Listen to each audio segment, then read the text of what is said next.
Assalamualaikum warahmatullahi wabarakatuh. Waalaikumsalam warahmatullahi wabarakatuh. Bismillahirrahmanirrahim. Alhamdulillahirabbil alamin. Wassalatu wassalamu ala asrofil anbiya'i wal mursalin wa ala ahli wa ashabihi wa man tabi'ahum bi ihsanin ila yaumiddin, amma ba'du. Segala puji hanya milik Allah Subhanahu wa taala semata. Salawat dan salam semoga terlimpah ke atas baginda Rasul yang mulia, juga keluarga dan para sahabatnya, amma ba'du. Kali ini saya akan menceritakan tentang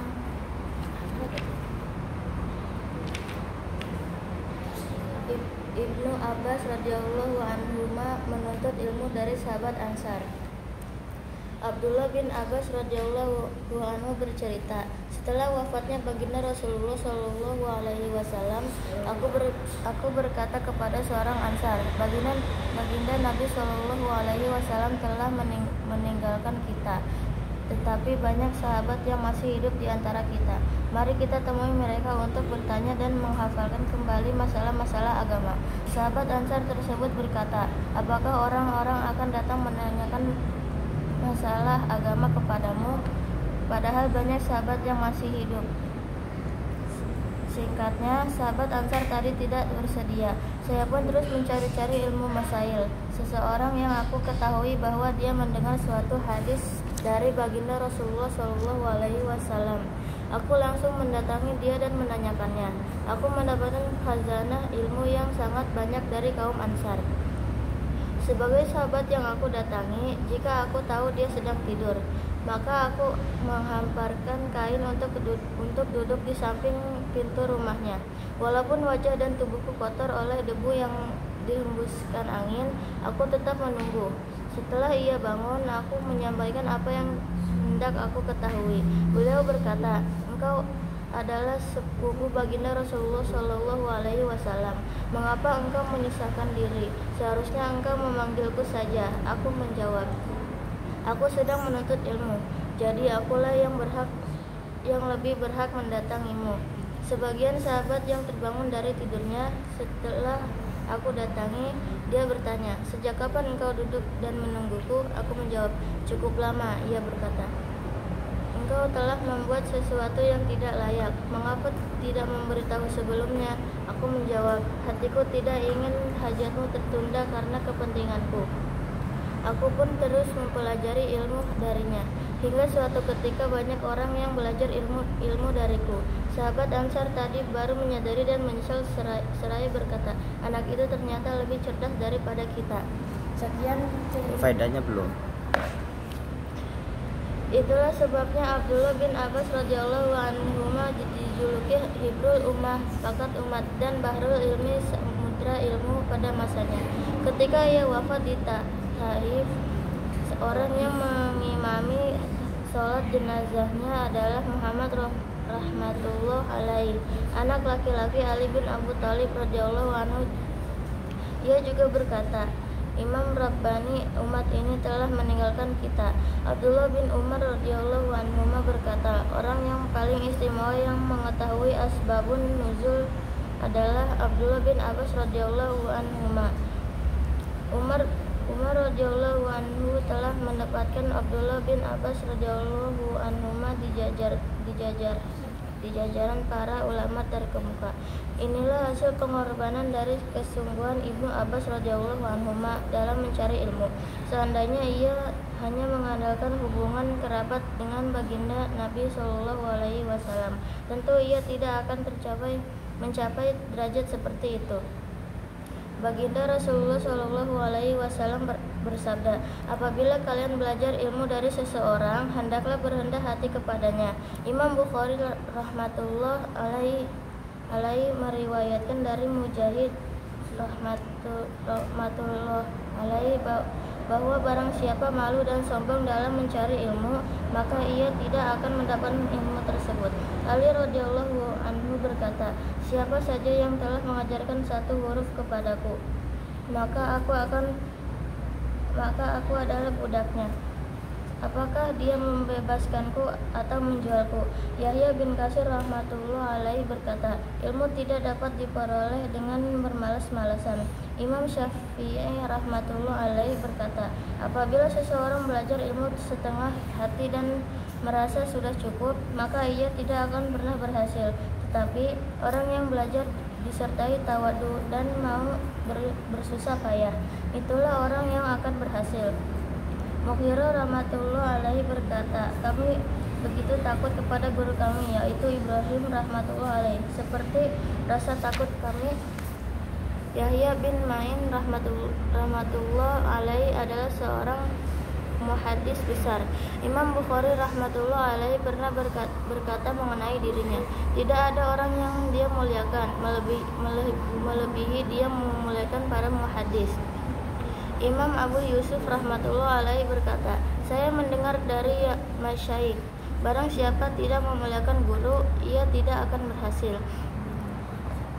Sekian cerita dari saya. Assalamualaikum warahmatullahi wabarakatuh. Waalaikumsalam warahmatullahi wabarakatuh. Hikmah yang bisa kita ambil adalah menuntut ilmu tidak boleh dibarengi dengan malu-malu ataupun sombong, ya, atau karena merasa udah dipelajari nih, udah aja, nggak nyimak, ya. Udah tahu nih, udah nggak nyimak. Nah itu tandanya orang sombong. Ya, Pak udah dibahas, saya udah tahu nih. Meskipun kalian udah tahu, kalau waktunya dibahas itu bahas, dengerin. Kalau saya bilang, Pak saya udah paham, nggak usah. Hilang ilmunya nanti.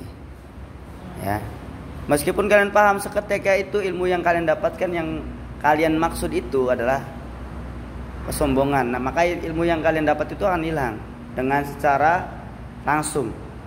Karena keilmuan itu ketika tidak ta'zim, tidak hormat kepada gurunya, maka ilmunya itu tidak akan manfaat. Maka memuliakan guru itu tidak hanya dengan menyimak saja. Dimanapun posisinya guru tetap guru. Ya, ketika dia mengajarkan satu huruf, seperti yang diajarkan para sahabat. Ketika ada satu orang yang mengajarkan aku satu huruf, maka aku adalah budaknya. Dia akan manut, dia akan nurut apa saja dia yang diperintah oleh gurunya. Ya, itu sejatinya murid. Ya, jadi kalau kalian beranggapan wah ini gampang nih, pas aku udah pernah jelasin ini udah gampang nih, hati-hati itu ya. Hilang nanti ilmunya, tidak manfaat. Ya. Jadi kemanfaatan ilmu itu ada pada gurunya. Kalian bukan dituntut pintar sama guru. Kalian dituntut beradab sama guru. Bukan dituntut pintar sama guru. Pasti pernah nyuruhkan kalian harus pintar semua, harus nilainya bagus-bagus. Enggak. Yang selalu pasti ingatkan adalah jaga etika kepada guru. Siapapun gurunya, ketika dia sudah mengajarkan satu huruf, hormati dia.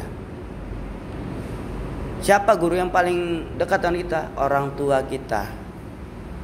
Maka kalau kita nggak hormatin orang tua, sama halnya tidak menghormati guru.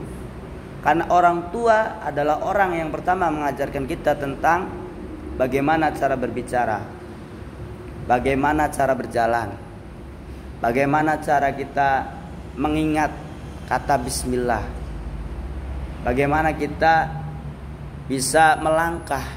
Orang tua. Maka jangan pernah melupakan jasa orang tua. Sejahat apapun orang tua, dia adalah guru dan lahir batin kita. Ya. Jadi mulian mana guru sama orang tua? Orang tua tetap. Karena orang tua adalah guru pertama yang kalian dapatkan setelah lahir. Ada enggak guru yang langsung ngadanin kalian ketika lahir? Orang tua. Orang tua jangan bisikin, Allahu Akbar, adzan itu, diadzanin. Itu pendidikan pertama yang paling pokok tentang ketuhanan yang Maha Esa. Ya. Di azan itu sudah lengkap. Tuhanan yang Maha Esa ada, kemanusiaan yang adilan ada.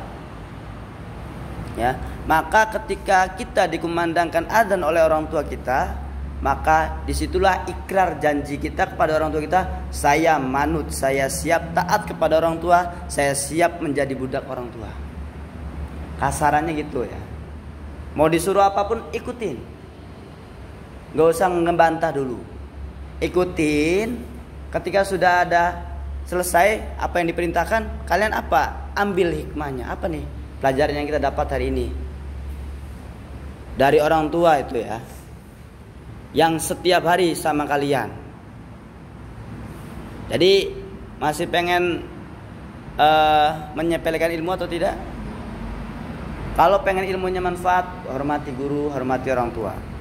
Ya, guru kalian yang pertama adalah orang tua. Guru kedua siapa? Guru yang mengajarkan kalian membaca Al-Quran. Siapa? Pertama kali siapa? Waktu kecil nih kalian baca A, Ba, Ta, Sa, siapa? Itulah guru kalian yang kedua. Mengajarkan agama. Oh, orang tua saya, ya udah berarti guru keduanya masih orang tua. Ya. Maka wajib hukumnya seorang murid menjaga silaturahmi dengan gurunya. Ya. Menjaga silaturahmi itu tidak hanya dengan ketemu, cukup mendoakan, saling mendoakan. Itu adalah salah satu ikhtiar dalam menjaga silaturahmi, saling mendoakan. Guru dan murid saling mendoakan. Hanya kenapa setiap sholat Rasulullah, Allahumma ja'alna wa auladana wa talamidana, dan murid-murid kami min ahlil ilmi, dari ahli ilmu, wa ahlil khair, dan ahli kebaikan. Orang yang jadikanlah murid-muridku, murid-murid kami, murid yang mengamalkan ilmu dan mengamalkan kebaikan. Ya, kalian sering dengar itu Pak Sofi selalu baca itu. Kenapa? Itu tujuannya. Yang Pak Sofi harapin, ya Allah kasihlah anak-anak ini ilmu yang manfaat, amalan yang baik. Udah. Amalan baik itu terkait dengan adab. Ya. Maka sayang kalau kalian tidak bisa mengamalkan itu. Ya, dididik selama bertahun-tahun sama orang tua kalian, sama guru-guru kalian, sama ustadz dan ustazah kalian, jangan disia-siakan. Ya, satu ilmu yang diamalkan lebih baik daripada 1000 ilmu yang tidak pernah diamalkan, hanya menjadi perpustakaan, sia-sia ilmunya. Paham ya? Tuh, togol hari ini. Terima kasih. Kita lanjutkan untuk kedua.